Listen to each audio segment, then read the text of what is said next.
I will get us started now. Thank you very much, everyone. May I have, first of all, any declarations of interest from the boards and this joint committee? Anything new or relevant to today's agenda? No. Thank you very much. Draft minutes of the joint committee of 18th November. Could I ask for any amendments, clarification, questions, and approval for those minutes as a true record? Thank you. We'll move then straight to our Chief Executive's update, and so I'm going to hand over to our CEO, Dr. Nick Broughton. Thank you, Nick.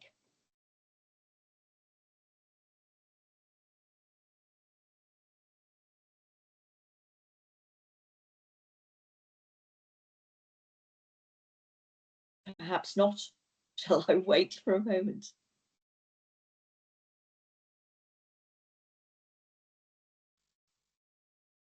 Sorry, Priya, can't see Nick. Let me just double check if there's been internet problems. Not to worry.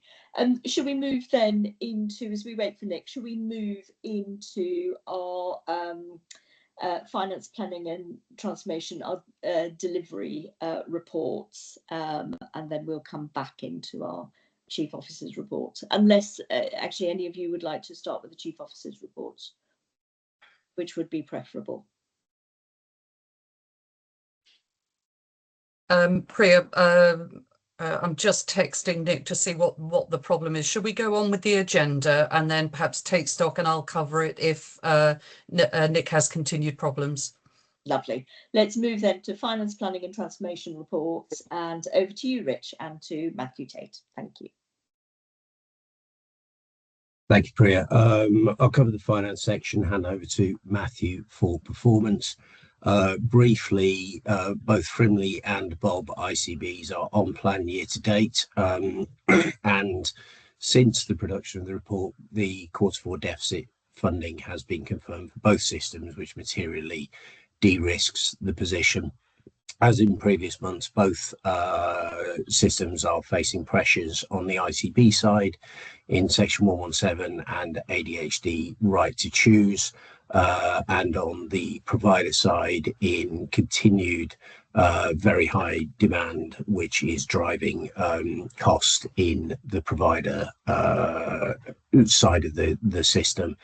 Both Bob and Frimley systems are reporting a forecast outturn in line with plan, and there are continued pressures in Frimley, in independent sector acute, in out-of-area acute, and in pharmacy, optometry and dentistry. There are remedial action plans in place for that situation using contractual measures.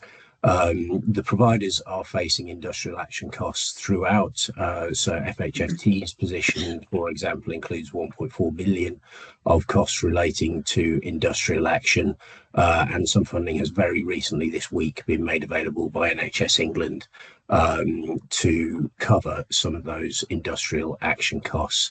Frimley side, the residual risk has reduced in month by 7.8 million to 16 million, which is in line with the recovery plan that we have set out to the board. And on the Bob side, we are also in line with the recovery plan. And there are additional pressures in Bob, not in Frimley, relating to community equipment services, BCF and endoscopy.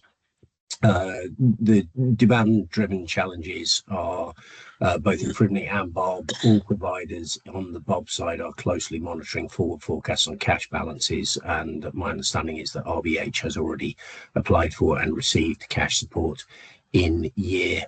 The overall financial message is that the position is extremely tight. We believe that we are on track to deliver our plans at the end of the financial year.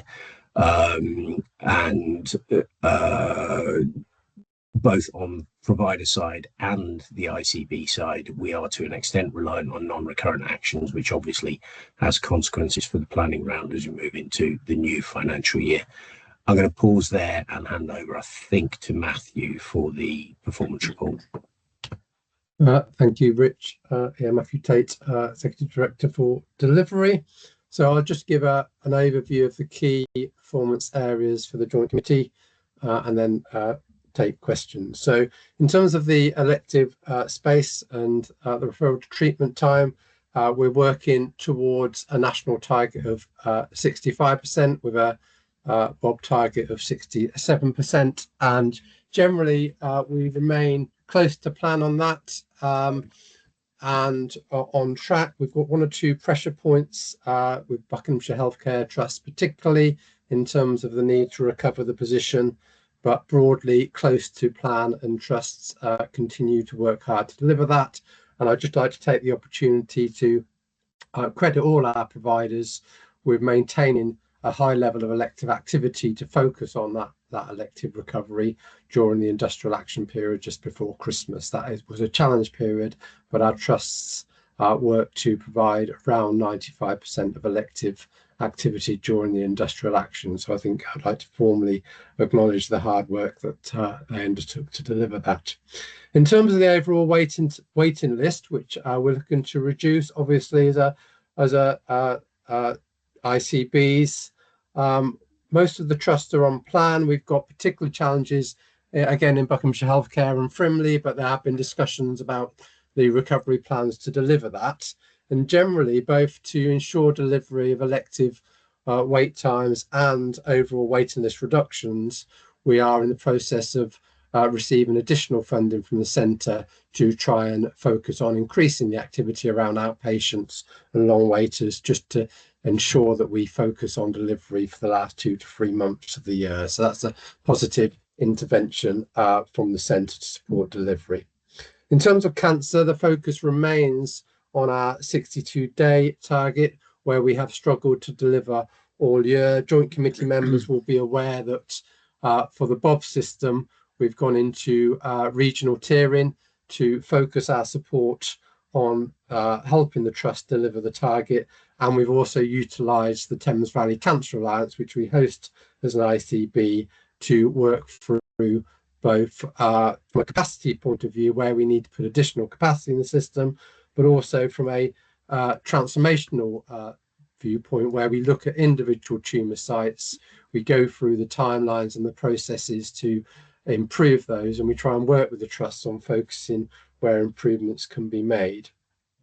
We should note a couple of things, that our system tiering has now been removed with our BFT coming out of that system, given their sustained improvement, which allows a bit more focus on Oxford. And we also should note that actually what we've seen around cancer is quite an increase in referrals across the board, and particularly in one or two specialties. So around a 7% increase in referrals for cancer, particularly in Oxford. Now, that wasn't in our plan, so there is some logic there to explain why there is additional pressure on the Oxfordshire system to turn that around. There was a lot of focus on the backlog of those patients waiting over 62 weeks, and I'm pleased to report that over the last few months we've seen consistent reduction in those over 62-day patients, and they are coming down with a target to get them close to 200 by the end of the year in Oxford. So I hope that gives the Joint Committee a flavour of the support that we're putting in to focus on cancer, and it's the core business of the Thames Valley Cancer Alliance, both from a funding and a resource and human resource support perspective, to focus on that.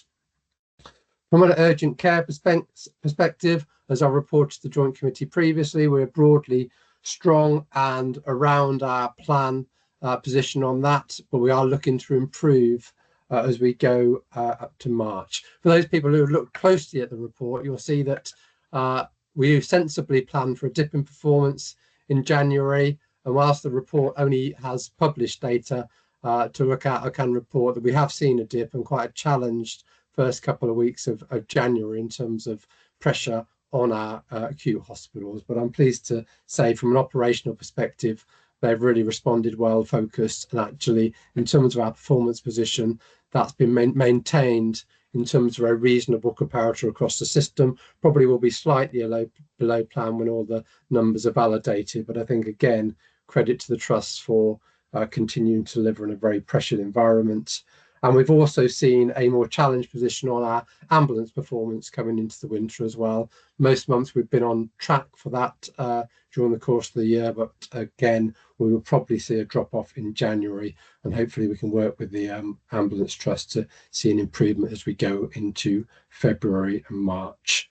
That's probably all I wanted to say in terms of a summary. Priya, as always, happy to take questions. Thank you very much, Matthew.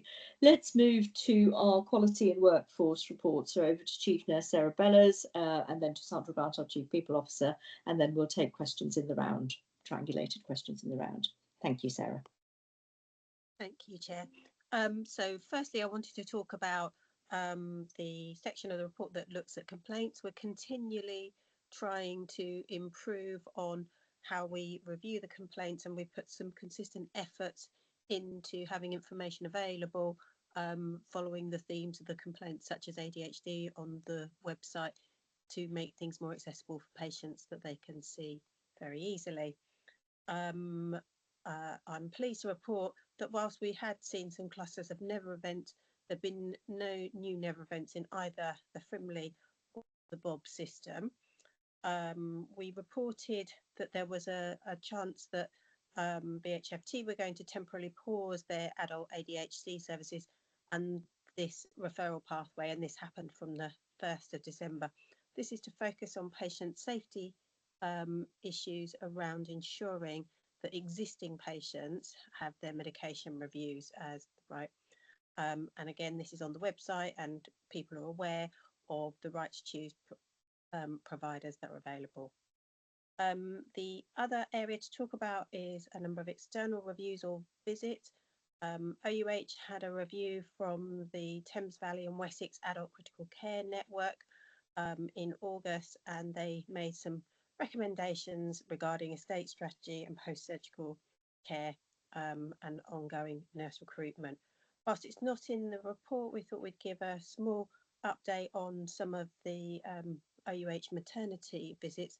They've had a flurry of visits, including the national visit from Baroness Amos, sorry, and CQC. We're waiting the outcomes of those, and we're expecting the maternity improvement programme to go back in next week to look at their progress against their current actions, which we understand that they're achieving against significantly. The other area to note is we've recommenced the leader programme in Bob due to capacity challenges. This programme was paused in January. We've recruited to the relevant roles, and the programme has started, and we're doing some desktop reviews plus proper full reviews on cases that meet the threshold. We should have the themes and learning that we're beginning to identify them as we move forward. Thank you, Chair. Thank you. So Sandra Grant, Chief People Officer, doing the workforce report. You'll see from this report that we still report for the Bob system and Frimley system separately. That comes down from an NHS England requirement. So from 1st of April, you will see hopefully a Thames Valley report rather than two separate reports. What you can see overall is that for the Bob system, we are reporting slightly under plan for our workforce, for Frimley slightly over plan. Predominantly what you're seeing is acutes being slightly over plan and community mental health trust being under plan. Our biggest challenges are now bank staff across the system and reporting really well for agency use, which is a successful picture from the work. We've done a lot of work in the temporary staffing programme that goes across the southeast to really work on making sure that we only use agency where it's absolutely essential and that they are reasonable rates that we pay. And that's been a long-term programme of work that's been successfully showing benefits for us. What you'll see in the ICB workforce is you'll see that it's pretty stable at the moment, but that's because we're not recruiting and a lot of people aren't at this point leaving the organisation. We are just about to see the impact of our voluntary redundancy scheme. Most people will leave around March time for that, and that's around about 135, we're about 140 people by the time that process goes through. So we're focusing on capacity planning as we go through that change process and planning for making sure we design our structures for the future, and then launch for what will lead to the new organisation and any potential compulsory redundancies there. So that was all I was going to say about workforce, but happy to take any questions when we get to that right point. Thank you. Thank you very much, all who presented. Nick, did you want to come in now? I'm sorry you've had problems joining, but we've started with the delivery priorities for 25-26. So if you'd like to come yes, in indeed. now, then yes, pick up indeed. questions. And apologies, I had a few technical difficulties. Had to reboot the laptop. The joys of being in the office. So just a few things from my perspective. I'll take the report as read. In the report, I reference the fact that we've now completed recruitment to the Thames Valley ICB designate executive team, and thank you to colleagues for their forbearance during the process. Not a straightforward process for the executives involved. In addition to the executive team, we've also appointed to 3 transitional roles, which will help navigate the creation of the new organisation, particularly during its first year of activity. I also reference the fact that in early December, the annual assessment of ICB performance for the financial year 2024 to 25 was published. This provides high-level feedback regarding all 42 ICBs, as was in the domains I've outlined in my report. The headlines from a Bob perspective were that the report highlights a number of areas where there have been improvements in Bob, particularly in relation to leadership and financial governance.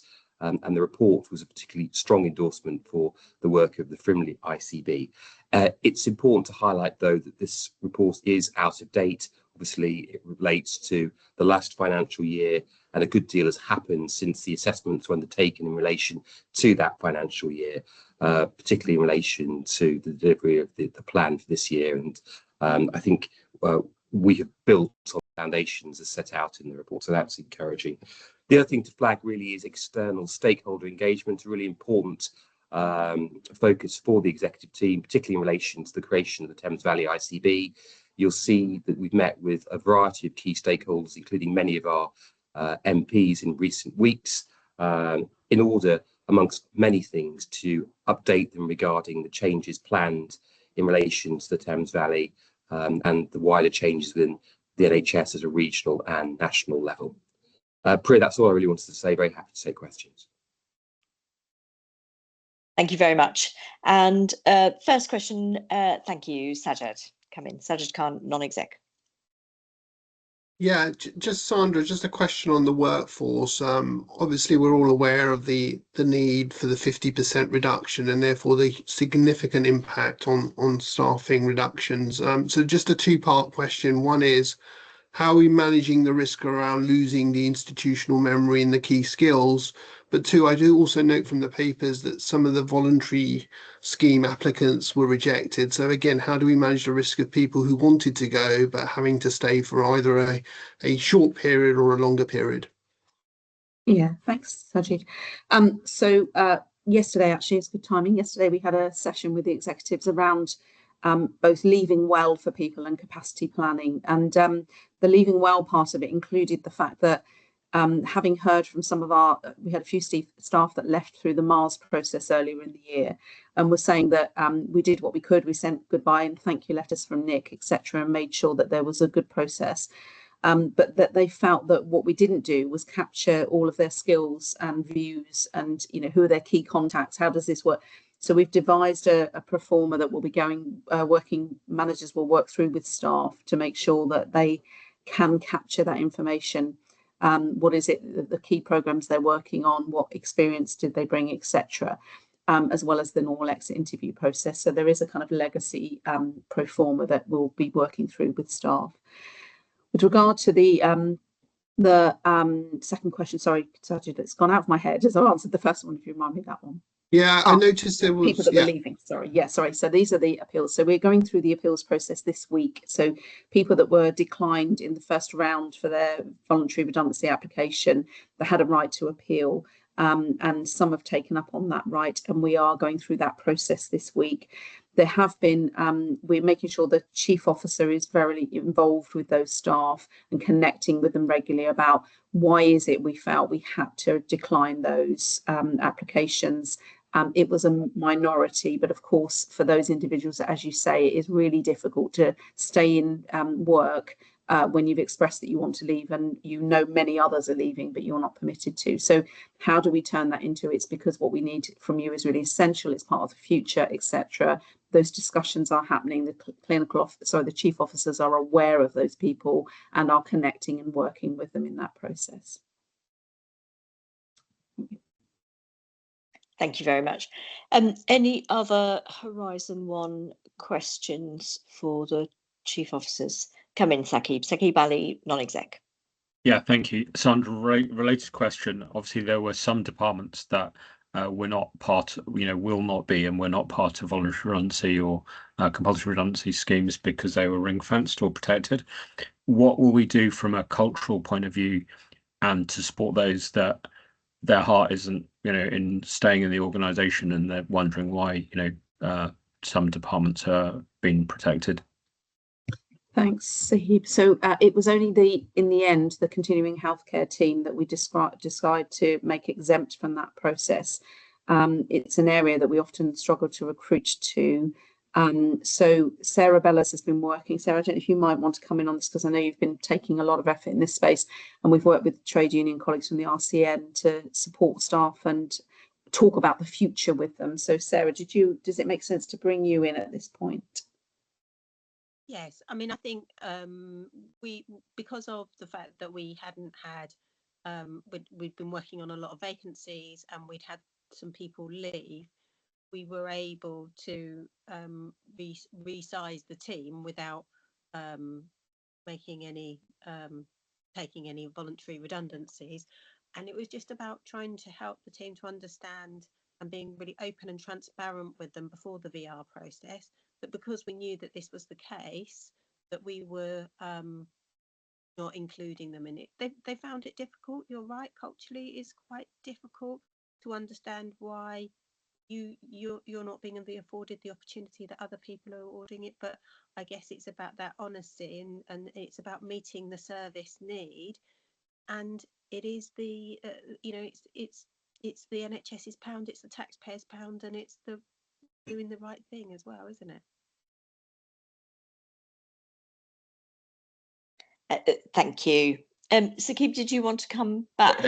Yeah, it was just to make a point that culturally, I think what we need to be really mindful of as Thames Valley comes together, that we have the right culture and that everybody really, wants to be part of the organisation. And obviously, as it evolves, then we have the right people in the right place with the right skills. Thank you. So Sim Scavata and then Grania Siggins. Sim first, thank you. Thank you, Priya. Sim Scavazza, Deputy Chair of Bob, currently. Just a question for Sarah, please. Well, one observation, thank you for updating on the maternity position at OUH. Very important and good to hear that those action plans are coming into play. Just a second thing, Sarah, you mentioned complaints, and I just wonder whether corridor care has started to emerge or is an escalating complaint, and whether any of our acute trusts are having to implement this, and whether you're satisfied with the plans to mitigate, to try and decrease the level of corridor care required. I know this is an issue and a worry and concern for the public. Thanks, Sarah. So thank you, Sim. We haven't seen issues in relation to complaints and corridor care. We do know that there has been a significant amount of corridor care across all of the acute trusts. They all have policies and protocols that they work to and do additional checks when they've got corridor care in action. We did do a review of corridor care last year to satisfy ourselves that they were following these, and it was a positive, well, not positive is it having corridor care, but everything that they could be doing was being done whilst that corridor care was happening. So I think nobody wants it, no staff like it, but there are plans and processes in place to ensure that it's the effect of it is as minimal as possible. Thank you, Sarah. Come in, Grania. Yes, thank you. And thank you for a number of very comprehensive reports. Just in relation to learning disability and the opportunity to be offered health checks, can see there's some variation between the two ICBs. The first question is, are we intending to secure the same level of outcome by the end of the financial year as we did last year? Because compared to where we are now, we did make some significant improvements across both ICBs towards, I think the January figures last year were reasonably high. So are we intending to get close to those same numbers? And when we do come together as TVP footprint, are we going to have a shared ambition in terms of the target? Fully accept that we don't have to have one from a national position, but really, really helpful if we could identify what our ambition is to be able to offer people with learning disabilities a health check. Thank you. Thanks. Hi, Grania, it's Matthew here. I'm happy to take that one away in terms of submissions for next year. Certainly, we're discussing with the Frimley and the Bob teams. Obviously, they've come together under my management temporarily in terms of the improvement work we're both undertaking. But happy to take away and report back offline if that's okay. Thank you, Matthew. And Susan. Thank you very much, and thanks very much for all the updates. I just wanted to mention about CHC, because I know, Sarah, you mentioned it a few moments ago, and the sort of process or thinking around when functions go into other bodies and the engagement of LA local authorities, in that, because obviously local authorities have a real interest in CHC. So I wanted to ask about that and sort of the what, the when, and the risk mitigation, really. And then as a second point was the thinking around the fact that there are significant reforms taking place with regards to children's social care and the Families First reforms and the need for multi-agency safeguarding teams, and where you think sort of health is in that. You want me to come in, Chair?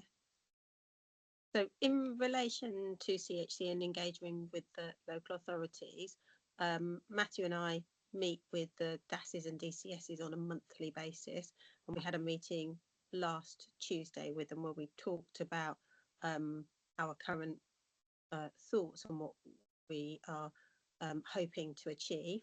We don't have any concrete plans at the moment, and when we start to have more structured plans, we will continue to engage with them at that level. Also, at that same meeting, we did talk about Families First and the health input, and it was acknowledged that it's very different in different places. And Grania was at the meeting, so she can verify that we had this conversation, and that the challenge was different in different areas. And we talked about how, as an ICB, we were working with our providers to identify what the solution might be in the different areas. Okay. Thank you. Thanks very much.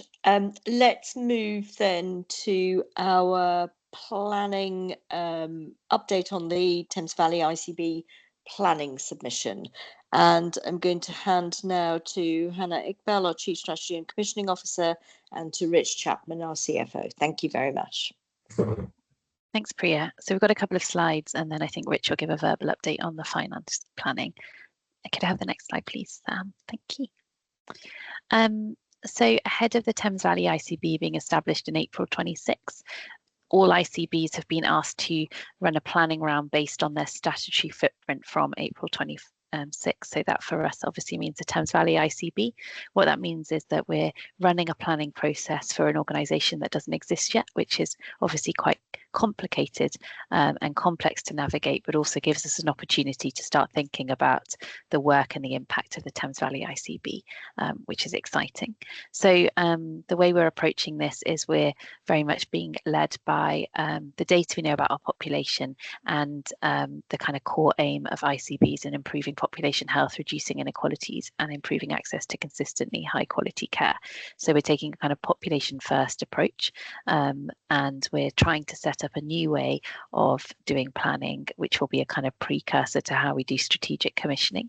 So we want to be really open with our data across the system. We're really transparent, and also make sure we run processes that people can follow, can understand, and any decisions we make, the kind of rationale is clear, and we're honest and open about why we've done what we've done. And all of that, if we get that right over a period of time, will ensure that we can be a trusted strategic commissioner.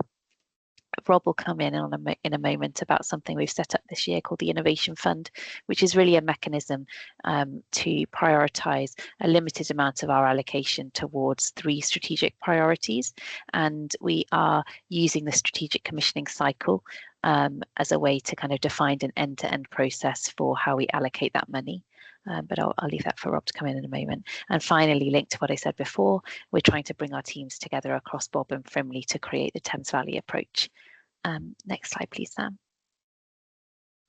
As we move forwards, planning won't just be an annual activity that's a kind of process and returns to fill in.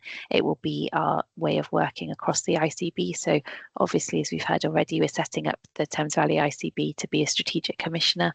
And what that means is continuously using evidence-based processes to plan, purchase, monitor and evaluate services with a view to that triple aim around improving population health, reducing inequalities and improving access to high quality health care.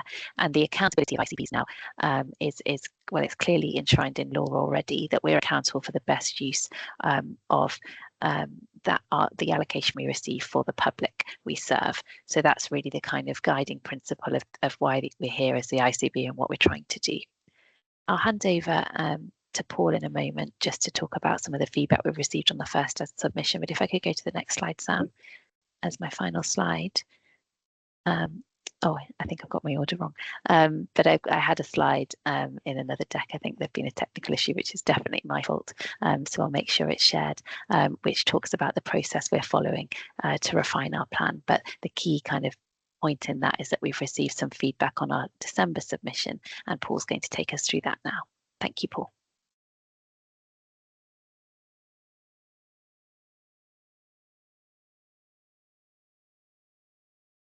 Sorry, Hannah, I think we've got a technical issue with allowing Paul to present at the meeting. Can you carry on for a bit and we'll see if we can fix it? Sorry. No, it's fine. I'll just take it.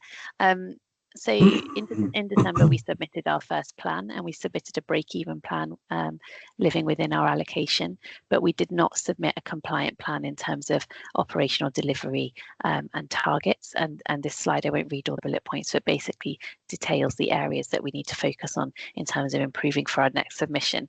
But obviously the key thing here isn't in doing planning as a kind of transactional thing that we're looking at opportunity to improve just for a submission. It's really about how do we shift the dial on elective, on cancer, where do we need to provide more capacity, but also where do we need to manage demand differently. So we've got a review session with NHS England on Friday, where we'll meet with provider CEO colleagues who are part of the board, and we'll be talking about our progress to align our plans and to make shifts on some of the key points on this slide. So from a public board perspective, firstly, I just want to say that thank you for interested members of the public's patience, because our ability to generate good board papers on planning this year has been slightly stymied by the change we're going through. But it's in the future will be much more transparent with content. What we will do for February and March is make sure we've got clearer information about what we've actually planned for, what that means for our residents, and what we're going to do about areas where we know we need to shift the dial over the next year and coming years. I'll hand over to, can Rob speak, Kelly? I didn't know about this rule. I might need to do the Innovation Fund if Rob can't Sorry, speak. we're just working on it, Hannah. Okay, yeah, that's fine. I think I can. Just heard him. Can you Yeah. hear me? Good. Yes, we can hear you. Thank Thank you, Brilliant. Kelly. Good morning, everybody. I'm Robert Bowen. I'm the Director of Strategy for the Bob ICB, but working closely with colleagues across both of the ICBs on the planning process. Sam, if we could flick on to the next slide, that would be helpful. Thank you. So what we wanted to do was just to do a little bit of an introduction on the Innovation Fund. As Hannah mentioned, it's something that's new that we've introduced this year. And the purpose of it is for us to think about that prioritized allocation across 3 strategic priorities, which I'll come to. But I wanted just to say a little bit about the genesis of the fund and why we believe that this is the doing. So in October, we published the Thames Valley Commissioning Intentions. This was one of the early steps in our planning process, and it really set out the ambition that we've got for commissioning differently across the system, and thinking differently about a number of priorities that we wanted to be prioritized through the planning work that we're doing this year and in subsequent years. Those priorities were not something that we made up. Those were things that were built really strongly on local data that we looked at and national priorities. And some of the national priorities that we picked up to take forward here was about actually some of the way in which we are actually doing some of the commissioning activity to deliver on the priorities that have been identified.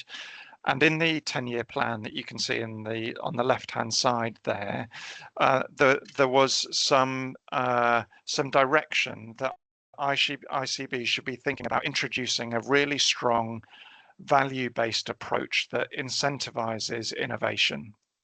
The medium-term planning framework, which was another document supporting the process that we're going through, again writes about the need for ICBs to provide a platform for working differently that supports local improvement. So as we were writing the commissioning intentions, these were things that were really important that we used to shape some of the mechanics that we can use to deliver our priorities for the local population differently. And as we thought about those priorities, which are for commissioning for value, so making sure that we are getting the best value for the Thames Valley pound, thinking about the delivery of the neighbourhood agenda and how we can be providing services that are much more targeted at local populations, supporting that holistic approach to local populations. And thirdly, thinking about how we as the commissioning organisation can support a greater focus on prevention. As we were thinking about those things, one of the ways in which we were proposing that we do that is through setting up what we've called the Innovation Fund. Now that is an allocation of a bit less than 1% of the overall allocation that the ICB receives. And we want to use that really deliberately to think about how we can promote and set a platform for change.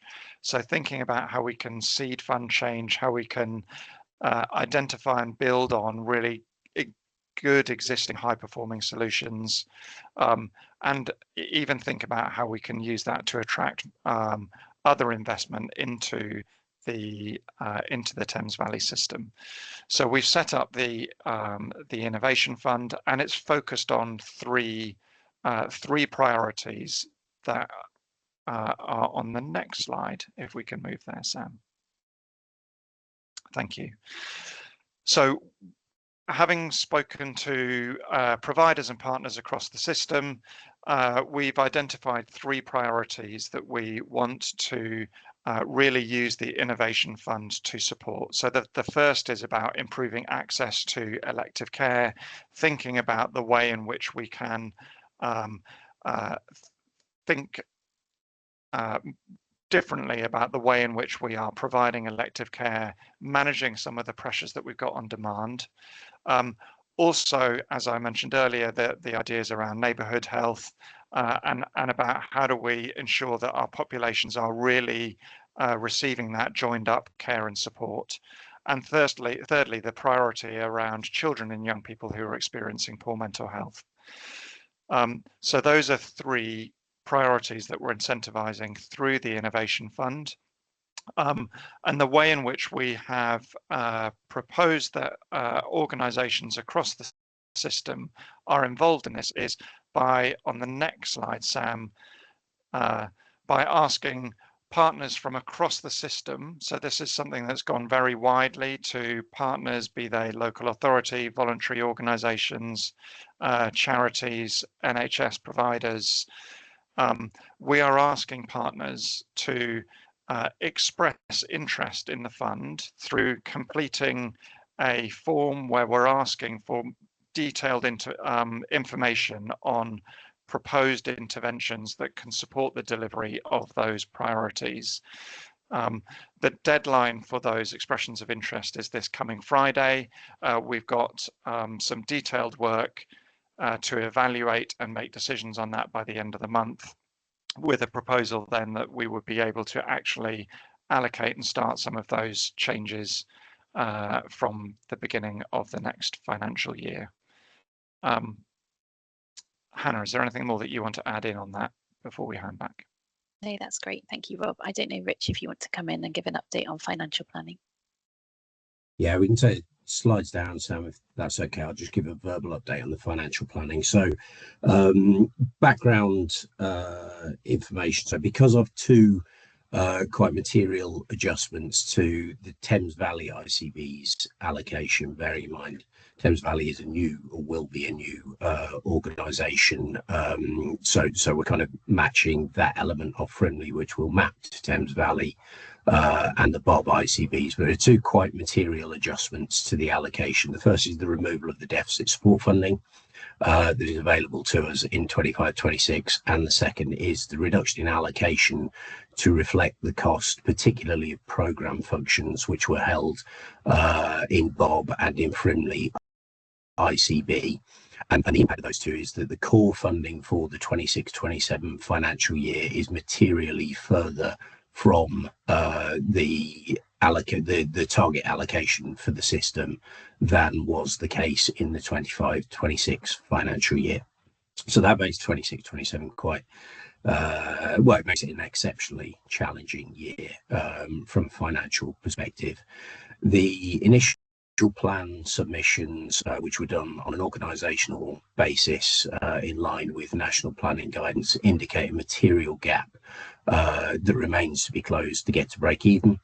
And we are carrying out rapid further analysis to establish the extent to which that gap is assumptions driven and the extent to which it is activity driven, bearing in mind that we will need to deliver activity over and above the 25-26 outturn in order to deliver the required performance targets for the system.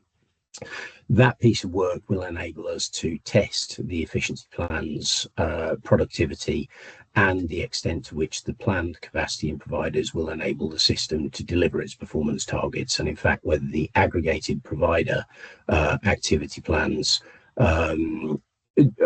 fall short of those performance targets, exceed those performance targets, or are in line with what is required. So we're adopting a triangulated, kind of fully intelligence-driven approach, matching the cost base to the capacity and through productivity to the activity that we have to deliver, and testing that capacity against the workforce assumptions, against the cost assumptions in there, to enable us systematically to articulate and to address the challenges as we move through to the February resubmission. I'm going to stop there, Chair, and I'm not sure where we're moving on to. We can go for questions.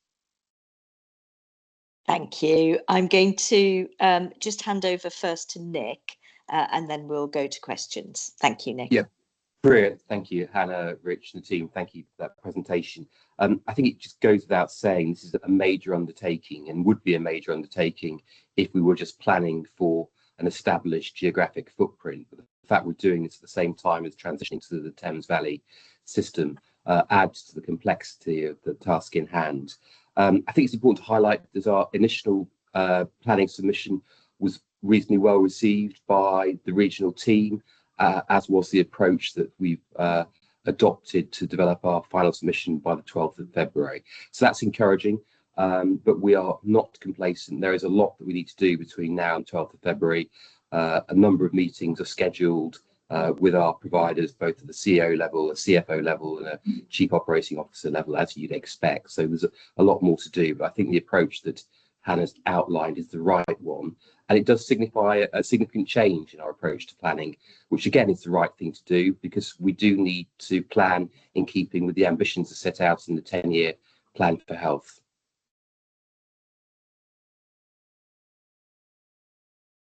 Oh, you've gone on to mute, Nick. That's all I wanted to say. Thank you. Thank you. Thank you. Couldn't agree more. So Susan, George, and then Tim, please. Come in, Susan. Thanks very much. About the Innovation Fund, obviously it's a great opportunity and it's really welcome.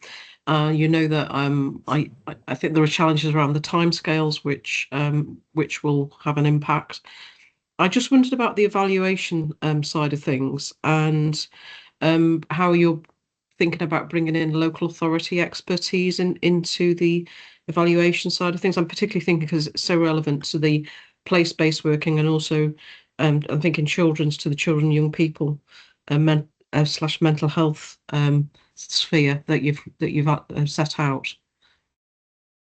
Thanks, Susan. So Rob can build on what I'm about to say, but what we've actually decided to do, given the wealth of interest, is to hold the evaluation process within the ICB, ensure that we have independent assurance. What we have done is design the process with local authority expertise.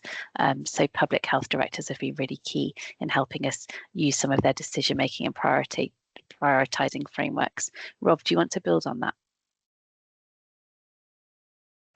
Thanks, Susan. Great question. As Hannah said, we have had some local authority input into the design of the evaluation process and some of the techniques and approach that we'll use for that. We are intending to use individuals, certainly from within the ICB, who've got experience of some of the services that are likely to be coming through the expressions of interest. So we're trying to do align that expertise with the particular experience expressions of interest that are coming in. So I think those are the main things that we're doing here. Thank you. George, and then Tim. Hi, thank you for that. Obviously very supportive of the sort of principles behind the Innovation Fund. Just a couple of risks that I'm just a little bit nervous around. One is around the rolling in of the health inequalities funding, which, you know, historically has obviously been kind of a place decision with ICB then commissioning. I'm just nervous about the loss of some existing programs, which might not fit directly into the evaluation process of the Innovation Fund, but which obviously people are now having to sort of try and kind of shoehorn their existing programs into that, where perhaps you might say they're not innovative, but they're existing and valued. And, you know, obviously we need to move them towards becoming self-sufficient financially. So just, you know, interested in how we kind of mitigate that risk of losing existing good programs. Kind of associated with that is my worry that a lot of those programs are VCSE based or small organisation based, including primary care.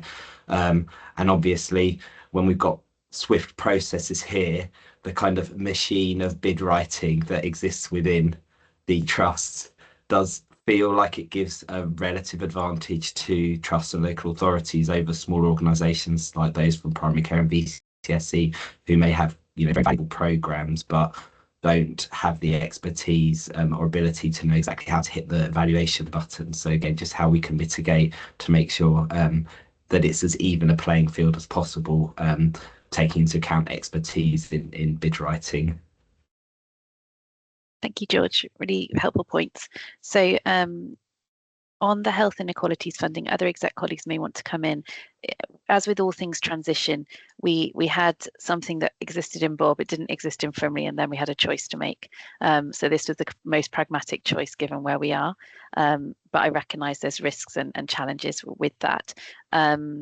I think also we probably want to, part of the flavour of the exec discussion was how do you think about the 5 billion allocation targeted to health inequalities, whilst recognising that there's obviously really good work we don't want to lose. I think it's been good to see that in the small number of bids we've received so far, they've been from small organisations, so I'm pretty confident we'll get a range of scale of bids. And then in terms of value, I think it's about thinking about how we do need to be, as a strategic commissioner, pretty hot on prioritisation and value, and at least the rationale of why we're doing something. So that there may be very good things that have existed and we may need to find other ways of funding them. But as a kind of strategic commissioner, I think we can't do everything. So that's also what we're juggling. Thank you. Thank you. Tim? Thanks, Priya. Thanks, Rob and Hannah. Tim Nolan, Non-Exec Director of Bob. First of all, just like to, from the perspective of the public, obviously it's a public meeting and patients in our geography, I'd just like to first of all say I think the financial performance that Rich talked about a few minutes ago is something to be somewhat reassured about and should view very positively. I mean, it's a very challenging backdrop, but I think the fact that all the various organisations in our area are on target and we're not being complacent, as Nick said a few minutes ago, but I think it's good work being done against a very challenging backdrop, which does ultimately affect the public and the users of the services, hopefully in a positive way. So I think that's worth acknowledging and giving people a pat on the back where appropriate, particularly given with the challenges of flu and winter pressures. So that's on that side. I think then looking forward more positively, or even more positively, I think the work that Hannah, Rob and many other people behind the scenes are doing with regard to transformation and innovation fund, as an example, is really groundbreaking stuff. I think many people will be saying, many members of the public will be thinking, we've had these ICBs for 4 years, sort of what's different?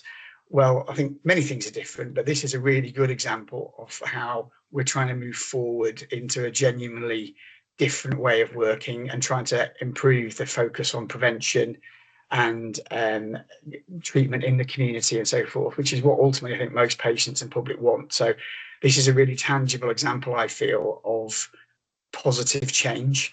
And I think George makes a very good point about making sure we don't forget about the small organisations in the community who are going to drive a lot of that change and already are doing, but will do even more so. So I echo George's desire that we make sure we don't forget the VCSE and smaller programmes, but I think the public who hopefully are on this call will see this as a tangible change that the NHS is making for the better. And while I'm sure it won't be perfect, I think there's a lot of very positive things going on behind the scenes, and this is a good example of that. So well done to all, really. Thank you, Tim. And over to you, Sam. Yeah, thank you. I just wanted to add to what has already said around the pre-existing health inequalities parts. So I do think it's really worth us bearing in mind that reducing health inequalities is a statutory duty for all of us, and it is really one of our core purposes. So having a separate fund for it doesn't really make a lot of sense to my mind. And having multiple innovation or transformation funds also actually ironically creates quite a high risk of creating new inequities inside our geography as a whole. So anything we can do that reduces that risk, I think, is to be welcomed. I do recognise that the previous arrangements did have quite a strong place focus, but we do need to create some consistency of approach, I think, and place probably isn't the only scale at which some of this work should be taking place. So trying to seek that spread and adoption of what we know works and is successful, I think is a good thing, and I'd be commending that approach to us as a joint committee.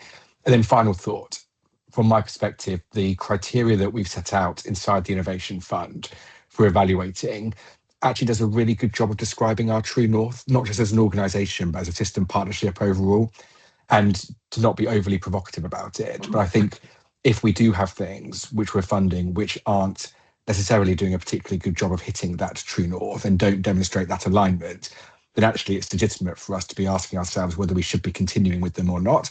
And that's all part of the process. So I think George absolutely recognised the concern and the question that you've raised. But I think in an overarching strategic sense for our organisation, this is the right approach for us to be taking. Thank you very much, Sam. Really well summarised. Hannah, any final thoughts from you? No, thank you. Good. Thank you for the quality of that discussion and the work that has gone into this at pace. As Nick has said, this is the underpinning for residents and patients of getting ahead of health and care and prevention. Doing nothing or doing things the same way isn't an option, and we can see that from the finance position for all systems across the country. Let's move then to our Transition Programme Director's Report, and over to you, Caroline, and to Alison Edgington, our Transition Programme Director. Thank you. It's just me, Priya, and I will cover the highlights of the paper already provided to colleagues. I'll take the paper as read, so as I say, provide some highlights from that. Obviously, the transition programme is fairly fast-paced, and at the moment in time, this report gives the board assurance on the progress of the whole programme, summarising as on track, and we've highlighted some of the critical areas that we're particularly focused on at the moment. Just taking a couple of steps back, first of all, in terms of the national sort of position, there are formal ministerial processes underway which enact the creation of new organisations, the boundary changes, and the dissolution of organisations. And we're in one of the most complicated areas in that we through ministerial assent, we now see the Bob and Frimley ICBs will be dissolved formally, the new boundary for the Thames Valley ICB established, enabling therefore the setup of the Thames Valley ICB. All of that is going on around us. It's not new news for us, but it's just a point of assurance to the board that all of those national mechanisms are underway and on track so as not to delay the setup of the Thames Valley ICB in particular. The points that I wanted to particularly highlight, given that backdrop, you'll have seen in the paper that we will now commence consultation with staff in respect of 3 specific areas. So staff that are identified to transfer to the Hampshire Isle of Wight ICB, staff that are identified to transfer to the new Surrey Sussex ICB, and then the remainder of staff who will transfer under COSOP to the Thames Valley ICB. Those 3 consultations will be triggered in January, in the next week or so. That simply assures staff that there is onward home for them. It is not the launch of the structures of the Thames Valley ICB. We're near a final respect that, and that consultation is on track to commence mid-late February. So a complicated picture of consultations will be triggered in, the first one's triggered in January, rolling through in February, and then part of our plan to meet the reductions required, i.e. the £19 per head as a running cost for the new Thames Valley organisation. We will also see the transfer of functions to system providers in the Thames Valley, and we're also working on functions that will be, as described, done once across the southeast. So there's a pretty complicated patchwork position on functions that relates to staff of the ICB and funding of the ICB. All of that broadly is on track, and my thanks to Sim and Alona as they chair the Transition Programme Board, which meets again tomorrow, to keep us on track in terms of assurance to the Joint Committee about the whole programme. So national confirmation of establishment of the new organisation, dissolving the current organisations, and then the boundary changes, consultations commence, and as I say, a complicated picture of functions that will move two different places, and at all times keeping us safe in terms of our statutory responsibilities.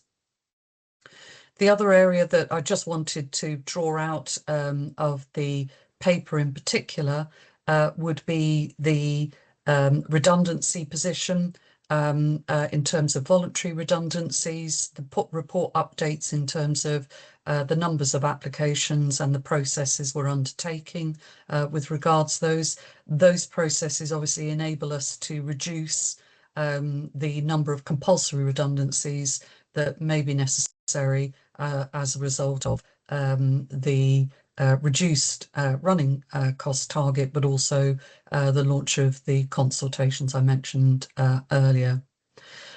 So in summary, just want to ensure that the committee feels cited on the work of the Transition Programme Board and the detail that flows through that. So assurance here to the committee that we are on track, that we are finalising the final detail now on directorate structures such that the Remuneration Committee can review that, and enabling launch of consultation with our staff mid-late February.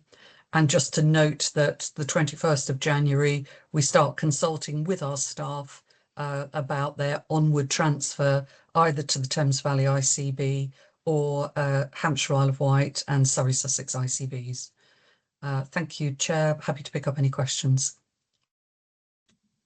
Thank you very much, Caroline, and thank you to all members of the board who have been actively involved in many of these discussions and supporting the transition team. So thank you. I know there has been significant discussion, conversation and testing of assurance around this. Any comments or questions for Caroline? Okay, thank you. I'm going to move us then to our EPRR report and over to Matthew Tate. Thank you. Thanks, Priya. So I'm just going to introduce the report, and hopefully, if Paul can unmute the Associate Director of EPRR and SCC for Bob, we'll just give an overview. So just to remind the Joint Committee, this is our annual report for EPRR, focusing on core standards for the ICB and also for our local trust that we peer review, and an update on training and exercise and activity, and a feel for the incident work that we've done over the last year. I think committee members will recall that Sam presented the Frimley position at the last joint committee. So Paul, have you successfully unmuted and can we hear you? I hope so, Matthew. Excellent. Hopefully you can all hear me. Right, Excellent. over to you, Thank Paul, you very for much. a 5-minute overview. Thank you, Matthew. Okay, so thank you. I brought the paper to the Audit and Risk Committee back in December, so they provided scrutiny ahead of this meeting, and as Matthew said, it outlines our position. So for those members of the public that are on this meeting, EPRR is Emergency Preparedness, Resilience and Response, and what it requires all NHS providers, of which the ICB obviously is a category 1, which means they have to respond to incidents, have to provide a level of assurance on a yearly basis that they're able to discharge their responsibilities safely and effectively to protect our staff and the public alike. And there are assurance levels that start with fully compliant, move to substantially, partially and non-compliant. And I'm pleased to advise the committee that the ICB is substantially compliant within Berks, Ox and Bucks, and our providers are also at least substantially or fully compliant. The process starts in around October, and what we do is leading up to October, and around the end of the summer, I write out on behalf of Matthew as the Accountable Emergency Officer to our acute trusts and ask them to undertake a self-assessment against the core standards, of which there are about 62. And then we have face-to-face meetings individually with the providers, so Oxford Health, Royal Barts Foundation Trust, Oxford Mental Health and Community, and Buckinghamshire Healthcare Trust. And then we meet at the end of October, excuse me, where we have a peer review session. And at that peer review session, we look at the domains and core standards. And this year we focused on our plans and policies around business continuity, which related to core standard 10, exercising and training, which is core standard 24. And that was around records of exercises they've undertaken, and exercise debriefs and actions and key learnings from that, on-call arrangements for commanders, and exercising of business continuity, as well as the annual work plan, which is a scheme of work that falls out following the core assurance process. At that day, we met with Oxford University Hospitals, Buckinghamshire Healthcare Trust, Royal Berkshire Foundation Trust and Oxford Health Foundation Trust.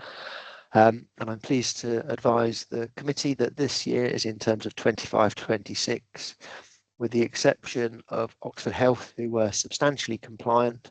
All of our providers are fully compliant in terms of Royal Berks, Oxford University Hospitals and Buckinghamshire Healthcare Trust.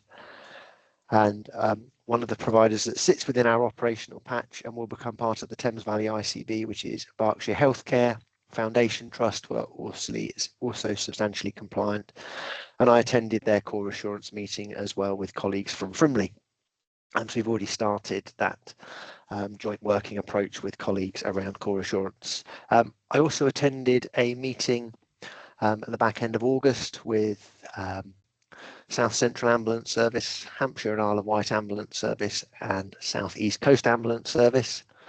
And at that day we had the commissioners for Hanson Isle of Wight, Bob and Kent, Surrey, Sussex, and we carried out the core assurance of the ambulance services. And I'm happy to advise the committee that South Central Ambulance Service are substantially compliant, and they have given us levels of assurance along with the acute trusts where they are substantially compliant around where their work plans are for the next 12 months to move them towards fully compliance.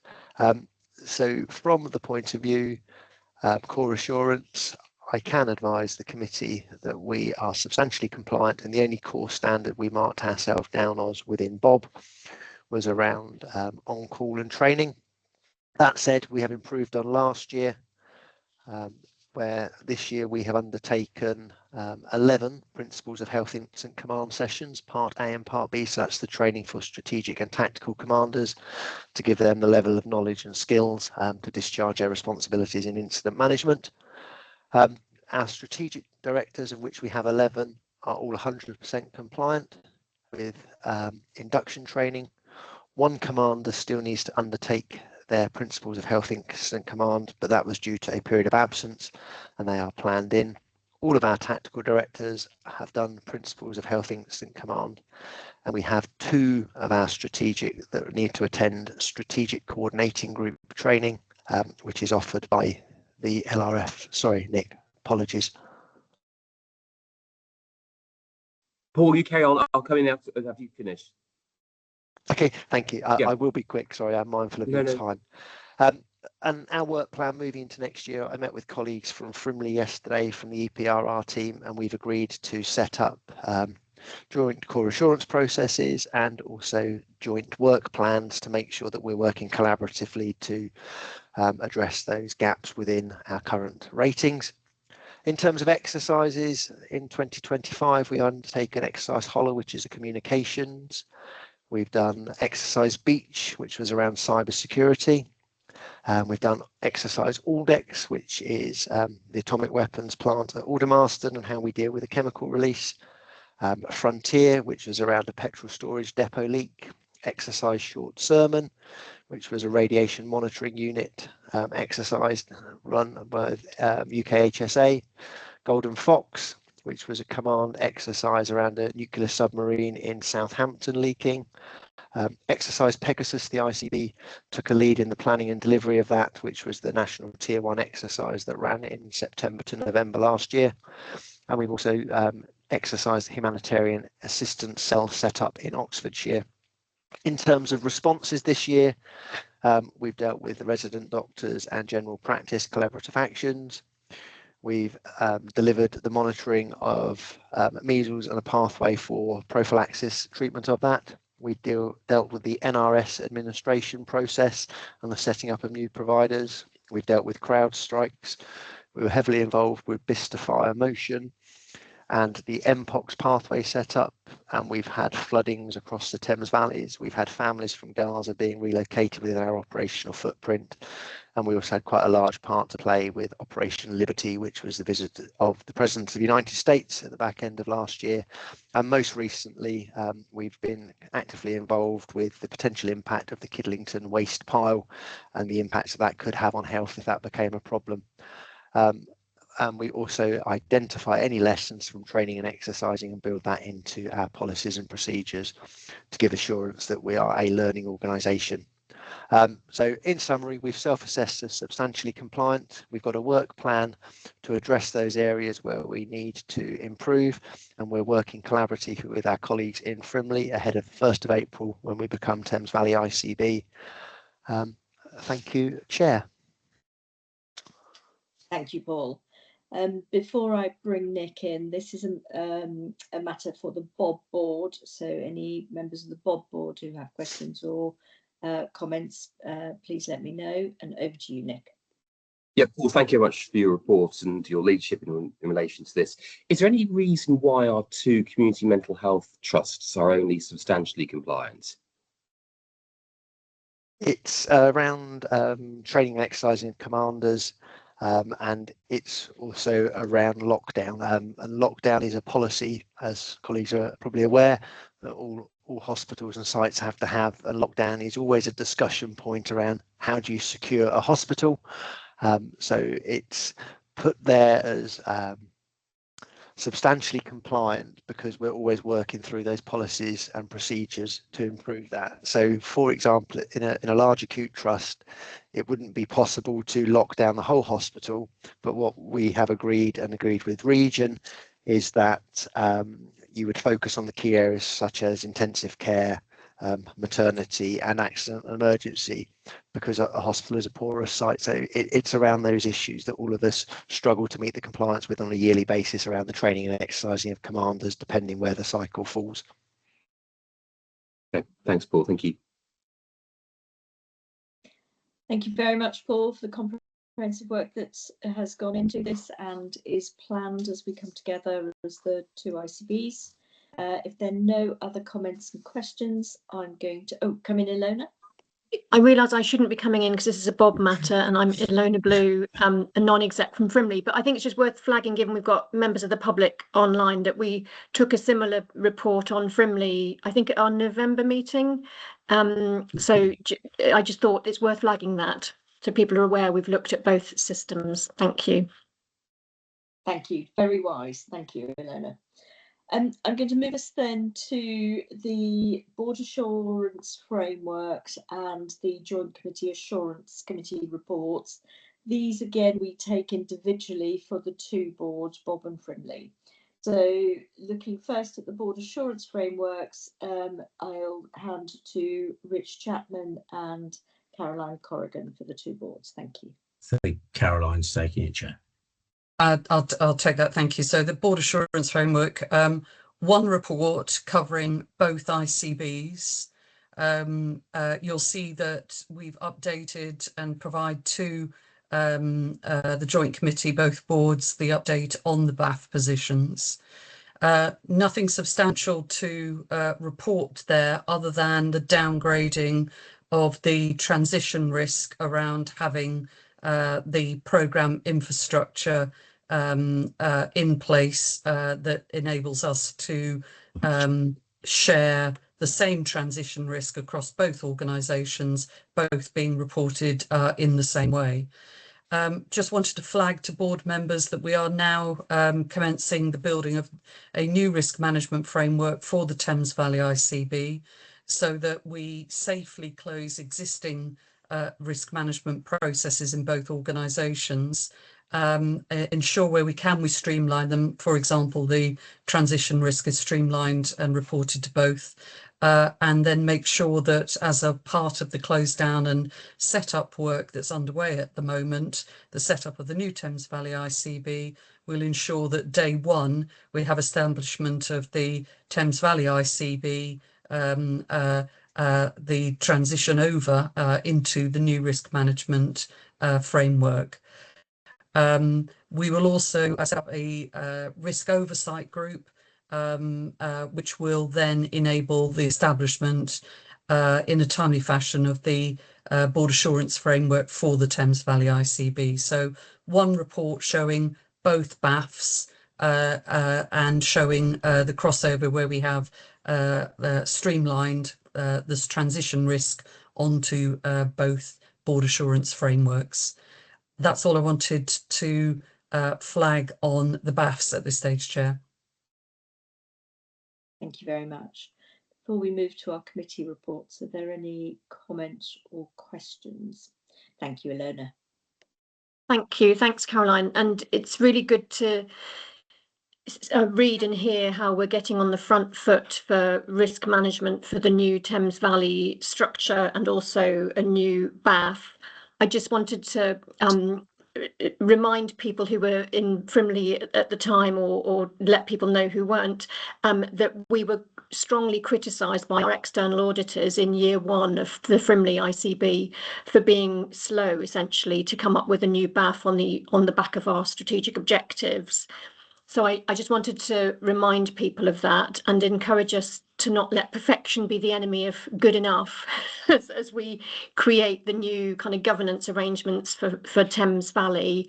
And I heard you say create a BAF in a timely fashion, and I have one view of what timely might mean, but perhaps we could get some timeframes around that when we next discuss this, so we've got assurance that we'll have that in place early on in the new financial year. Thank you. Thank you, Ilona. Completely agree.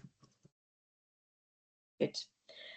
Let's move then to the committee assurance reports, and these are, we take all the reports as read, anything that committee chairs would like to flag. So audit and risk for Bob, over Yes. to Sakib. Thanks. Thank you, Priya Sakib Ali, Audit Chair, for Bob. The three things that I would highlight, one thing that we've kind of just heard in Caroline's report on the BAF is the organisational risk of people leaving. So we have that actually in 2 officers that have left recently from the governance team, and so to make sure that that is adequately covered as we move into the new structure. So whether it's from a BAF or the digital officer responsibility, the data protection officer responsibility, which I believe has now been covered. The second part was the ICBs new accounting system, which went live in October. So a new version of Oracle. While there are some problems with it, I understand many of those are being dealt with. And I guess, Rich, if there's anything you wanted to add, then perhaps it'd be useful for you to come in briefly after I finish. And then the final thing was the new auditors, which was the auditors of Thames Valley will be announced at the appropriate time, which was dealt with in both audit committees. So that's what I wanted to highlight. Thank you. Thank you. Ilona, can I bring you next in for audit for Frimley? Thank you. So we had an audit committee on the 11th of November, which was actually prior to the last meeting of this public joint committee. But I'm not, and there is a AAA report, so flagging our advice to this committee, our assurance, and what things we want to alert you to. But I don't know why it's not in the pack, so maybe we can just check why that hasn't been circulated. At least I couldn't find it, and just ping that round, because that gives a bit more detail. And but it is there, Ilona. Just so you know. I couldn't find it. Yeah, it's right near. Okay, very near the end. It is there. Sorry. Good, it's just me who couldn't find it. In which case, I don't have anything to add to that. It's slightly historic now, and we meet this afternoon as an audit committee, so I don't have anything further to verbally update you on. I'm glad it's there, but I need some help. Page 129 of 133, if any of you have the whole thing. Thank you very much, Tim. That's brilliant. Okay. Let's move to the. Are there any questions in relation to either audit committees? Come in, Rich. Yeah, if I could just come in on the back of Sakib's point about the new ledger. Both organisations are required to use ISV2 by NHS England. it certainly has not been a smooth implementation as we knew it wouldn't be. We have continued to report the issues that we found. We don't know what we don't know still about the new ledger, and I understand that the intensive support is due to be stood down by NHS England, but it's just to make the board aware that I think we've coped quite well. We were very well prepared for any eventuality that occurred. There were some very material problems, many of which we weren't expecting or cited upon, and the teams have worked extremely hard to overcome those issues as we've gone through, but it's going to be some time before all of the problems are ironed out and we are fully realising the benefits of the new system. Thank you, Rich. Let's move to the People Committee and to Sim. Thank you. Thank you, Priya. You can see that the committee last met on October and so much has happened since then. So everything we've talked about supersedes really this report. But just to note for colleagues, that was the final meeting of the People Committee. So we will take these matters now going forward within REMCOM. So I just want to thank everyone that was sat on the committee, and as we chart our change through our change programme and the transition programme and then onward into REMCOM. Thank you, colleagues. Thanks very much, Tim. And then over to you, Tim, the Finance Performance Committee from Frimley, we have the paper for, and your joint Finance and Performance Committee. Thank you. Yeah, thanks, Priya. So this was the first meeting of us meeting jointly of what previously was the System Productivity Committee for Bob and the Finance and Performance Committee for Frimley. So we had our first joint meeting on just prior to Christmas, week before Christmas. You can see the report, the AAA report. Glad to say we had no red alerts. The amber alert advisories were there. We've already talked about the finance petition, which Rich took us through earlier, so I won't dwell on that. Similarly, we're planning. We noted the good work being done to date, which you've heard about, but still some work to get us over the line for the next submission, which Hannah touched on a while ago. Capital, which we haven't really talked about today greatly, it was noted that some progress on various projects, some various delays, bits and bobs, nothing of huge concern, just the request that our system partners and ourselves make sure that the phasing of targets for next year is better than it has been, which has been a so-called challenge. And then we got assurance on the terms of reference, which I think, again, we've run through earlier, risk register similarly, and a PSR with regard to contracting was various renewals upcoming. We discussed them all okay, so nothing too worrying there. We have our next meeting. We're refining the process still, and our next meeting is next week. So things are hopefully on a good trajectory for the start of the new financial year. Thank you very much, Tim. Any comments or questions in relation to those committees? And thank you, everyone, for the work to bring the committees together and to create the new architecture in preparation for the Thames Valley. That's been really helpful, the work that's gone on in all of those committees. We are coming now to the close of our meeting. We have one question received from a member of the public around shared care agreements for ADHD from a member of public in Bicester. Thank you to Matthew Tate for responding to that question. Yeah, so just in terms of where we are on shared care protocols for adult ADHD, we do have protocols in place across Thames Valley, but I fully accept that in some patches these are not being taken up by our GPs, given the broader service environment. In particular, for Oxfordshire, the adult ADHD service for Oxford Health is closed to new referrals, and therefore does not give the advice and guidance and education support that GPs required. So we're working hard on some of the pressures on adult ADHD and have a transformation programme in place. We have agreed as an ICB that to offer a more enhanced shared care protocol to our GPs across the system, which we're confident will ensure that GPs are more willing to support shared care protocols. And we're working with Oxford Health on a offer of advice and guidance and education to support GPs undertaking that shared care protocol.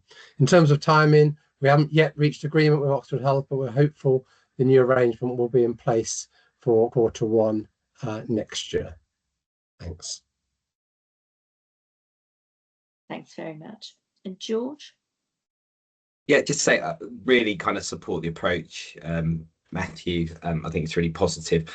I do think the pragmatic part, and I've kind of been involved on the peripheries of this, is I still am relatively confident there won't be universal coverage of this across GP practices, either due to capacity or willingness. So really kind of keen that there is also kind of a backup plan for the areas of the ICB footprint that won't be covered. I'm also really, really happy to support with that. I've offered that to David Chapman as well. But yeah, really supportive of the principles, but also need to kind of think the mitigation through. I'm sure it's on your radar, but just wanted to kind of raise formally. Yeah, agreed, George. And we're looking at with working with Frimley colleagues now who have got that sort of larger model in place where there is some reluctance at an individual GP level. So we've got some early thoughts on that. Thank you. Very helpful. Thank you very much. Good. I'm going to just look around the screen now for any other business, colleagues. And I'm not seeing any hands raised. So thank you very much. Really grateful that we can meet as a joint committee now. Very helpful. And thank you for stepping through so carefully the business that is the responsibility of both existing boards as we go through to creating the Thames Valley. We are next meeting in public on Tuesday, the 10th of March at 10:30, and I look forward to seeing members of the public joining then. Thank you very much, everybody. Have a good rest of the day. Thank you. Thanks, Priya. Thanks all.